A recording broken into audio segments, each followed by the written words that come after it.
Merci Christophe et merci à tous d'être présents ici avec nous. Donc, comme vous le savez, comme Christophe l'a rappelé, GeneAnet ADN est une nouvelle fonctionnalité qui a été mise en place mi-février. Et donc, c'est dans le cadre de cette nouvelle fonctionnalité qu'on a souhaité créer ce webinaire et vous expliquer en quoi consiste précisément la généalogie génétique. Donc, dans une première partie, on fera quelques rappels scientifiques. Il peut y avoir des personnes qui n'y connaissent rien du tout à l'ADN. C'est normal, quand on fait de la généalogie, on n'est pas forcément scientifique. Et on verra comment l'ADN se transmet au sein d'une famille. Dans une deuxième partie, on expliquera comment mettre son fichier brut sur GeneAnet ADN, comment télécharger ces données brutes depuis un site internet, depuis une société où vous vous êtes fait séquencer votre ADN. J'expliquerai également comment analyser ces données brutes. Et enfin, dans une dernière partie, je vous expliquerai les nouvelles fonctionnalités du site en lien avec la généalogie génétique, donc les correspondances ADN, les pistes d'ascendance commune, dans une deuxième sous-partie. En ce qui concerne donc les rappels scientifiques, il faut tout d'abord savoir que le corps humain est composé de 10 000 à 100 000 milliards de cellules. Et donc, une cellule humaine, c'est par exemple une racine de cheveux ou encore un bout d'ongle, mais ça peut être aussi par exemple une minuscule fraction de peau. Chaque cellule, comme on le voit ici, est composée de plusieurs organites. Parmi ces organites, on trouve par exemple le noyau. Dans le noyau, on a 23 paires de chromosomes. Et sur chaque chromosome, qu'on voit ici représenté schématiquement, on a au centre un centromère et aux extrémités de ce chromosome, on a 2 télomères. Les chromosomes sont donc porteurs de l'information génétique. Sur un brin de chromosome, on trouve la séquence ADN. Cette séquence ADN, elle peut être en fait comparée à un immense collier de perles. Et les perles de ce collier, en fait, seraient ce qu'on appelle des bases nucléotidiques. Au total, on a approximativement 3,2 milliards de paires de bases dans chaque cellule. Donc, si on récapitule, on a une cellule. Dans la cellule, on a un noyau. Dans le noyau, on a des chromosomes. Dans ces chromosomes, on a une séquence nucléotidique avec 3,2 milliards de paires de bases. Ces bases nucléotidiques sont réparties sur l'ensemble des 23 paires de chromosomes. Donc ici, par exemple, sur mon schéma, on a une représentation des 23 paires de chromosomes. On voit 2 chromosomes sexuels en bas à droite. Il faut également savoir que ces chromosomes ont été dénommés de 1 à 22 dans l'ordre croissant de leur taille. Donc, par exemple, le chromosome 1, c'est le chromosome le plus grand de l'espèce humaine. Les 3,2 milliards de nucléotides sont toutes de 4 natures différentes. Il peut soit s'agir d'un A comme adénine, soit d'un C comme cytosine, soit d'un T comme thymine, soit d'un G comme guanine. Ces 4 éléments sont les 4 molécules qui constituent notre ADN. Donc ça, c'est vraiment important. Il faut bien insister qu'il y a 4 éléments constitutifs de l'ADN qui sont la guanine, la cytosine, la thymine et l'adénine. Et ces 4 constituants sont invariants. Si on analyse de plus près cette séquence ADN, donc qu'on a ici en 3 exemplaires, on remarque qu'il y a des variations de cette séquence entre les individus. Les différences observées sont de 2 natures. Soit il peut s'agir de SNP. SNP, ça veut dire en anglais Single Nucleotide Polymorphism. Soit il peut s'agir de Short Tandem Repeat, des STR. STR, ça se dit aussi microsatellite en français. Une SNP est en fait la variation d'une seule base nucléotidique. Un microsatellite, donc, ou STR, est une séquence ADN formée par la répétition d'une même petite séquence ADN. Donc là, par exemple, on voit qu'on a 5 fois la répétition d'un CTA. Alors que là, ce CTA, on le retrouve 6 fois. Et là, pour la personne 3, on le retrouve 7 fois. Il existe en fait 5 millions de variations sur les 3,2 milliards de paires de bases. Ces variations donc, sont rares. Et c'est ce qui fait que 2 hommes, en fait, sont identiques à 99,5%. Ces différences donc, dont on a parlé à la slide précédente résultent de processus divers. Donc, les 3 processus divers dont je vais parler sont les mutations, la sélection et l'évolution. Pour le processus qui concerne les mutations, comme on l'a vu, entre 2 séquences nucléotidiques, il peut y avoir l'insertion d'une base, par exemple une adénine qui vient se glisser entre 2 thymines. Il peut y avoir aussi une délétion de base. Si, par exemple, une base est supprimée dans la séquence, et si c'est ça qu'il se passe, ça peut avoir des conséquences dramatiques et en chaîne.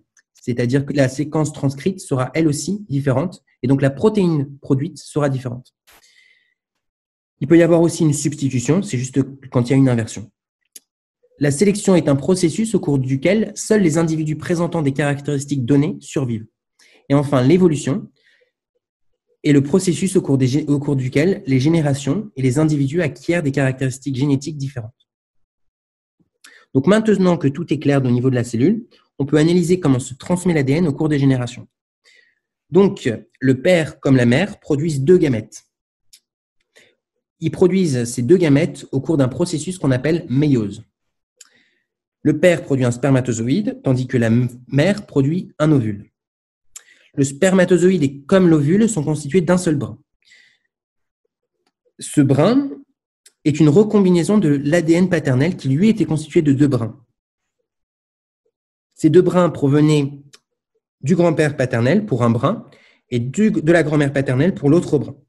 Donc, un ensemble de recombinaisons uniques a permis la production d'un spermatozoïde, lui aussi, donc, qui est unique. En moyenne, donc, du coup, le brin qui est constitué est composé à 50% du brin issu du père et à 50% du brin issu de la mère. Et c'est exactement le même processus pour la mère.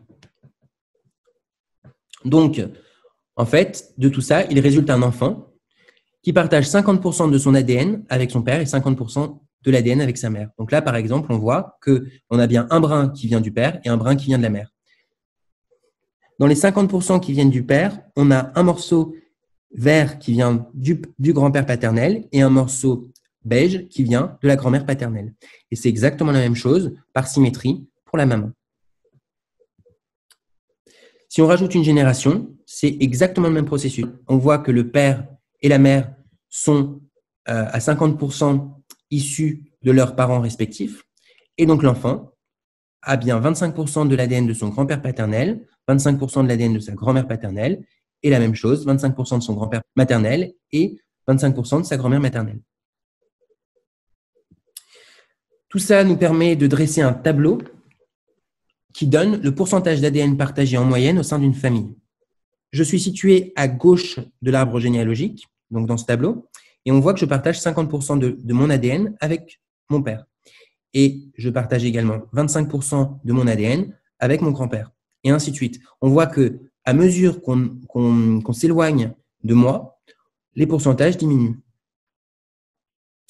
À chaque génération, on divise par 2 le pourcentage d'ADN partagé. Quand on fait un test génétique, on a de correspondre avec les cousins d'une même famille. Ici, par exemple, j'ai noté en bleu les parentés ADN pour lesquels on est sûr de partager de l'ADN en commun. On voit qu'en orange, on a au contraire des personnes pour lesquelles on n'est pas sûr de partager de l'ADN. Si on prend par exemple mon cousin au 3e degré, je ne suis pas sûr d'avoir une correspondance ADN avec lui, une correspondance génétique. Si je prends par exemple mon cousin Germain, je suis sûr que j'aurai une correspondance ADN avec lui. On peut faire le test sur GeneaNet ADN. Donc, si on se rend sur GeneaNet ADN, ici, voir mes parentés ADN, et on verra par exemple que je partage 5,86% d'ADN en commun avec Francine Bonvecchio. Donc, il peut s'agir de soit une arrière-arrière-grand-mère, soit la cousine de mon père, ou alors le fils de mon cousin. Étant donné que Francine est de la même génération que mon père, j'en déduis que c'est la cousine de mon père. Donc, dans une deuxième partie, on va s'intéresser au téléchargement de ces données brutes. Il faut savoir que lorsque vous faites séquencer votre ADN via une société de type MyHeritage 23andMe, Living DNA, Family Tree DNA ou Ancestry, cette société vous délivre un fichier qu'on appelle fichier brut. Ce fichier brut est téléchargeable directement sur le site de la société. Donc, on a créé une note de blog pour expliquer comment faire pour télécharger ce fichier ADN. Et donc, il suffit de suivre les instructions sur cette note de blog. Donc, une par une, et vous comprendrez comment télécharger ce fichier ADN. Vous pouvez faire la même chose pour 23,5.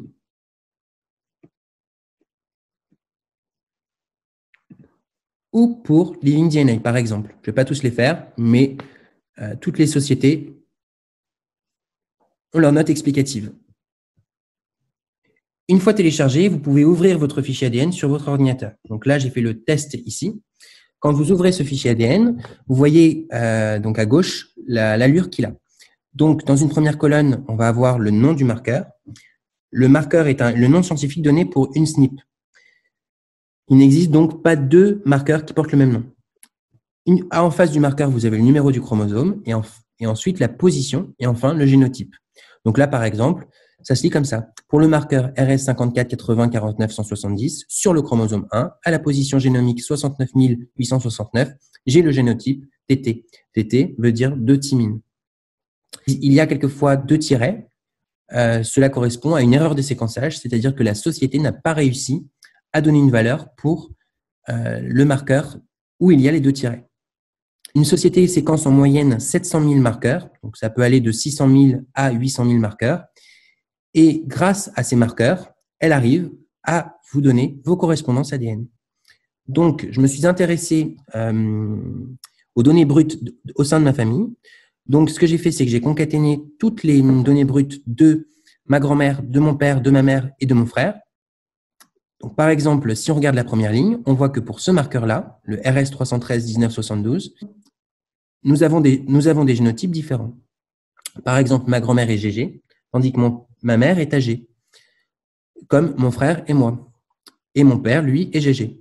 Donc, si on reporte toutes ces données sur un arbre généalogique, on se rend compte que le A que j'ai hérité provient forcément de mon grand-père maternel, qui est donc soit AA, soit AG. Mon père, lui, m'a transmis un G et il était GG, ce qui veut dire que ses parents à lui ont forcément un G chacun. Mon frère, lui, a également hérité de son grand-père maternel puisqu'il est AG. Sinon, il aurait été GG. Et donc, ma mère, lui aurait transmis un G. Dans cette troisième partie, on va s'intéresser aux nouvelles fonctionnalités proposées par GeneaNet depuis le 17 février dernier.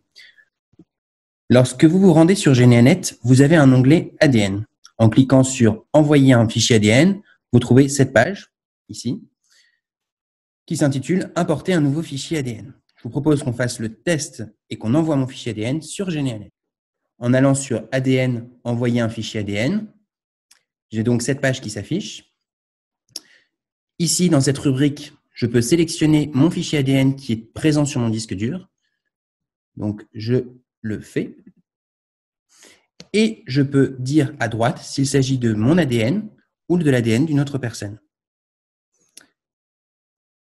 Il s'agit de mon ADN. Lorsque je clique sur « Envoyer le fichier ADN », un calque apparaît et me demande de confirmer ces 4 points. Le premier point est un consentement à ce que GeneaNet héberge mon fichier ADN. Il faut savoir que GeneaNet ne fait qu'héberger le fichier ADN et à tout moment, je peux le supprimer. En validant la deuxième case, j'accepte que mon fichier ADN soit comparé à celui des autres utilisateurs.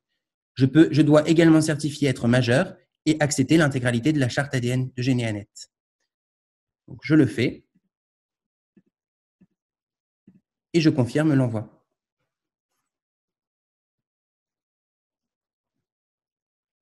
J'associe cette fiche à mon profil en cliquant sur « Associer à cette fiche » et une page apparaît. Cette page me dit que les résultats seront envoyés d'ici 24 heures. Je recevrai une notification en haut à droite en cliquant sur la petite cloche. Au bout de 24 heures, les correspondances apparaissent. En haut à gauche, un nombre m'indique combien de correspondances ont été trouvées. Ici, en l'occurrence, j'en ai 74.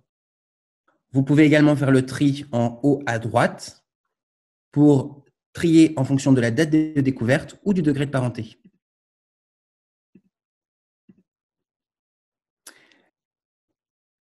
La pastille à gauche apparaît soit en rouge, soit en vert. Une pastille verte signifie que la correspondance est sûre, tandis qu'une pastille rouge signifie qu'elle est incertaine. Une pastille verte est donc à analyser avec plus d'intérêt. Sur chaque correspondance, on trouve le pourcentage d'ADN partagé. Ce pourcentage d'ADN partagé est corrélé à une unité génétique appelée le centimorgane, ou le centimorgan en français. En fonction du nombre de centimorgans partagés, on arrive à savoir quel est le degré de parenté approximatif partagé avec la correspondance ADN. Par exemple, Christian Bellon est le frère de cette correspondance. Il partage donc 3436,1 centimorgans, soit approximativement 46% d'ADN. Pour bien comprendre ce qu'est une correspondance, j'ai réalisé ce petit schéma. Ce schéma représente une famille avec Pierre et Jeanne en haut, qui sont les arrière-grands-parents de ma correspondance et de moi. Paul et Étienne sont les enfants du couple Pierre et Jeanne, et Alexandre et Joseph sont à la fois nos parents, mais également les petits-enfants de Pierre et Jeanne. On voit que Étienne partagent beaucoup d'ADN en commun.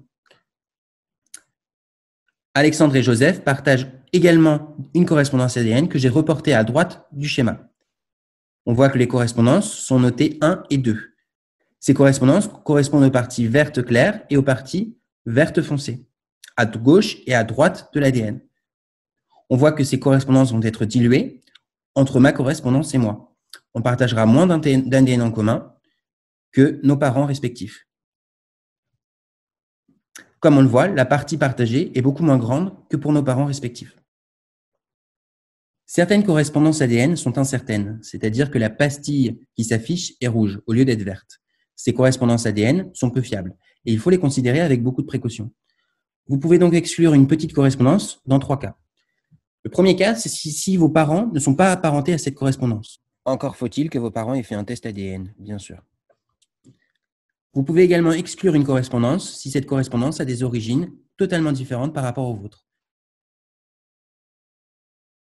Si par exemple ma correspondance vient de Russie alors que toute ma famille est originaire du pourtour méditerranéen, il y a de grands risques que cette correspondance soit fausse. Troisième cas, s'il s'agit de plusieurs tout petits segments d'ADN, alors je dois prendre cette correspondance avec beaucoup de précautions. Plus le segment partagé est grand, plus la correspondance ADN a de chances d'être fiable.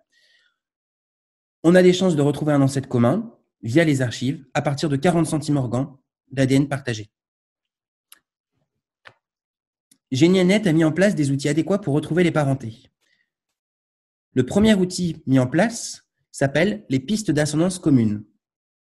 Lorsque vous rentrez dans le profil de votre correspondance, les pistes d'ascendance communes s'affichent. Je vous propose qu'on fasse un petit test sur GeniaNet. Lorsque je rentre sur la correspondance Maria Grazia, que je descends un petit peu, les pistes d'ascendance commune s'affichent. Ces pistes d'ascendance me donnent un nom de famille avec un nom de lieu en commun. Donc, ma correspondance Maria Grazia partage le nom de famille Cossalter à Cesio Maggiore, qui est une ville en Italie. S'il n'y a pas de nom commun dans un même lieu, GeniaNet ADN me propose des noms communs ou des lieux en commun. En cliquant sur un nom en commun, j'accède à la généalogie de ma correspondance. Et je remarque qu'il s'agit d'un de mes ancêtres. La correspondance ADN est donc une correspondance généalogique. Pour comparer ma généalogie avec celle de ma correspondance, il me suffit tout simplement d'aller dans l'onglet « Rechercher », puis de descendre jusqu'à « Comparer mon arbre ». En descendant un petit peu dans la rubrique « Comparer avec un seul identifiant », j'écris l'identifiant de ma correspondance. Puis, en cliquant sur « Lancer la recherche », le calcul démarre. Le calcul peut prendre un certain temps, mais dès l'apparition des résultats, je serai notifié en haut à droite par l'affichage d'une notification sous la petite cloche. Merci beaucoup pour votre écoute et si vous avez des questions, n'hésitez pas à utiliser l'outil Converser de Zoom. Il y a une première question, Jérôme, oui. de Gilles, qui nous demande comment ça fonctionne pour les demi-frères ou demi-sœurs. Alors, pour les demi-frères ou pour les demi-sœurs, on va reprendre le graphique ici. Alors, je vais vous montrer plutôt un autre site qui s'appelle Shared DNA Tool. Ça, c'est un site anglais donc qui permet de voir exactement le nombre de centimorgans. Donc, le nombre de centimorgans est lié au pourcentage. Donc, ici, par exemple, on voit que, donc c'est en anglais, on voit que, donc je suis ici, on voit que mon demi-frère partagera beaucoup moins d'ADN avec moi que mon frère. Donc, en moyenne, là, on est à 1759 centimorgans pour un demi-frère. On sera à 2600 pour un frère. Voilà. Donc, en fait, là, c'est très simple. Je partage 50% d'ADN en commun avec un frère. Par contre, je partage beaucoup moins d'ADN avec un demi-frère, puisque mon demi-frère n'a qu'un père ou qu'une mère en commun avec moi. Donc, forcément, si on revient sur alors où est-ce qu'il est? Et voilà. Si on revient sur ce petit schéma, deux frères, ils partagent à la fois des correspondances sur leur brin issus de leur père et à la fois des correspondances sur le brin issu de la mère. Mais deux demi-frères vont avoir juste un brin en commun. Donc, ils partageront moins de correspondances. Vous voyez, puisque si on enlève Jeanne et qu'on met, par exemple, Marie, Marie donnera quelque chose d'autre là, à la place du petit 4, on aura un autre brin. Donc, du coup, on aura des correspondances que sur un seul brin. Donc, c'est ce qui permet en fait, deux frères à 100% auront des brins complètement identiques sur les deux brins hérités à la fois du père et de la mère. Tandis que deux demi-frères auront un seul brin en commun, forcément, issu de soit de leur père en commun, soit de leur mère en commun. Voilà, très bonne question, Gilles. Merci beaucoup. C'était bien Gilles qui avait posé. Oui. Alors, la question suivante est de demander à partir de quel pourcentage d'ADN on peut espérer trouver un lien de parenté en archive. Oui, alors ça dépend. Ça dépend. C'est très variable. Si vous voulez, vous pouvez trouver 10 centimes à partir de 0,001%. Vous pourrez avoir un ancêtre commun trouvable dans les archives. Comme vous pouvez ne pas retrouver une correspondance ADN parce qu'il y aura de la consanguinité dans les familles, parce qu'il y aura plusieurs ancêtres communs mais distants. Donc, en moyenne, on va dire qu'à partir de 40 centimorgans, c'est-à-dire j'ai le pourcentage, je ne connais pas les chiffres exactement, vous vous rendez compte que sinon, je deviendrai fou, mais on peut le savoir tout de suite. On retient 40 centimorgans, donc c'est 0,54% d'ADN en commun. Vous aurez grosso modo, une chance de retrouver un ancêtre commun. Mais je ne vous le garantis pas. Ça dépend des populations, ça dépend de l'endogamie, ça dépend de beaucoup de facteurs. Mais en moyenne, on va dire qu'à partir de 40 centimorgans, au-dessus de 40 centimorgans ou au-dessus de 0,5%, vous réussirez à retrouver un ancêtre commun. Alors, la question suivante, je vais tâcher d'y répondre directement. On nous demande combien de fichiers ADN on dispose sur GeneT à ce jour. Il faut bien voir que GeneT est parti un peu après tout le monde dans cette course aux fichiers ADN, puisque notre solution a été lancée fin février au moment du salon Rootstech aux États-Unis. Donc, par rapport aux principaux acteurs aujourd'hui du marché, on n'est pas comparable et ils ont bien entendu beaucoup plus de fichiers. Le pari qu'on fait aujourd'hui chez GeneAnet, c'est qu'on va pouvoir constituer petit à petit une des plus grosses bases de données, en particulier européennes, en récupérant à la fois les gens qui ont fait leurs tests chez MyHeritage, qu'on a cité tout à l'heure, mais également chez d'autres acteurs du marché. Donc, je communiquerai pas de chiffres parce que ça n'aura aucun sens par rapport aux millions qui sont annoncés par les acteurs historiques du marché. Cependant, on est particulièrement content des résultats obtenus et le fait d'avoir lancé en France l'outil les premiers nous permet aujourd'hui d'avoir une position confortable pour pouvoir petit à petit aboutir à notre objectif qui est d'être la plus grosse base.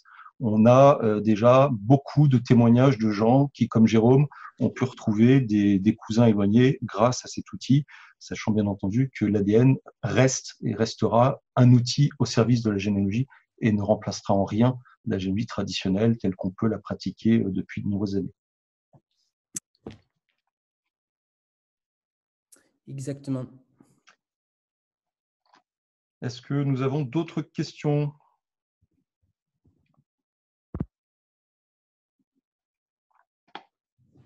Non, pas d'autres questions. Mais écoutez, s'il n'y a pas d'autres questions, il nous reste à vous remercier d'avoir participé à ce webinaire. N'hésitez pas à nous contacter ou à nous envoyer un message pour dire comment vous avez apprécié cette présentation. Si c'est une chose que vous souhaitez qu'on puisse recommencer sur d'autres sujets, c'est sûr qu'avec cette période de confinement, ça nous permet d'explorer des nouveaux outils et on est ravis de pouvoir les partager avec vous afin de toujours vous donner plus d'outils, d'utilitaires pour avancer dans vos recherches généalogiques. Merci beaucoup à tous. Merci Très à bonne tous soirée. de m'avoir suivi. J'espère avoir été suffisamment clair et merci à tous. Et à très bientôt. Au revoir. Salut Jérôme, salut Christophe. Merci.